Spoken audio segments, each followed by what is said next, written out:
ఉండేవాడు. అతనికి అనేకమైన ఆస్తులు వ్యాపారాలు ఉండేవి. ఆ కుబేరుడి ముగ్గురు కుమారులు.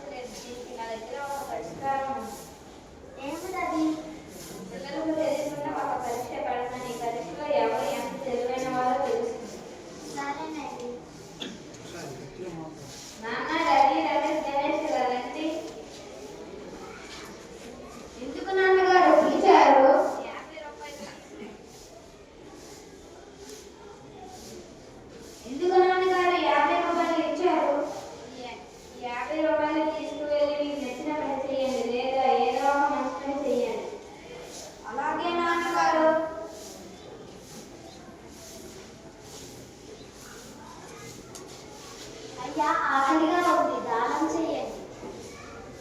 ఈ 50 రూపాయలు తీసుకుని ఏదైనా తిను. ధన్యవాదాలయ్యా.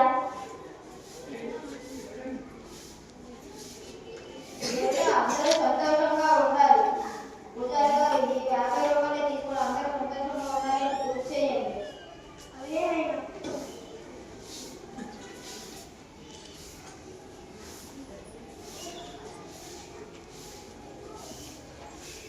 బాబు, ఈ గుమ్మడికాయ ఎంత? ఒకటి 20 రూపాయలు. 3 గుమ్మడికాయ 50 రూపాయలు తీసుకోవా? సరే, ఇస్తాను.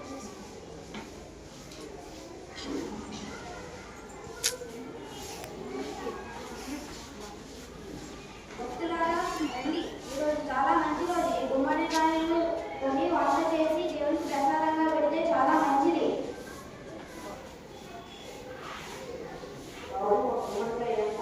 ఒక గుమ్మడికాయ 50 రూపాయలు. సరే, నాకు దేవుడు తీసుకో.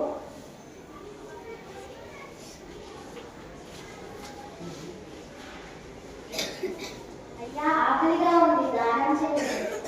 ఈ 50 రూపాయలు తీసుకుని ఏదైనా తిను. ధన్యవాదాలయ్యా. దేవుడా, అందరూ సంతోషంగా ఉండాలి. పంతులు గారు 50 రూపాయలు తీసుకుని అందరూ సంతోషంగా ఉండాలని అర్చన చేయండి. అలాగే పంతులు గారు.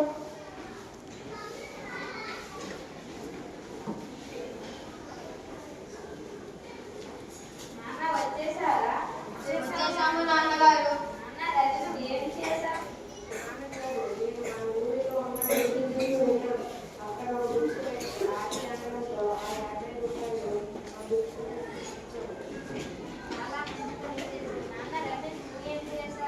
నాన్నగారు, నేను దేవుడి గుడికి వెళ్ళి దేవుని అందరూ సంతోషంగా ఉండాలని కోరుకొని పూజారి గారికి 50 రూపాయల దక్షిణ కింద వేశాను నాన్నగారు.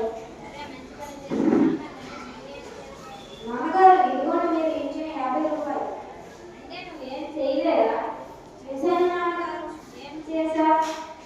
నేను బజారు వెళ్ళి బేరమాడి 3 గుమ్మడికాయలు 50 రూపాయలు కొని వాటిని గుడి వద్ద 150 రూపాయలు అమ్మాను.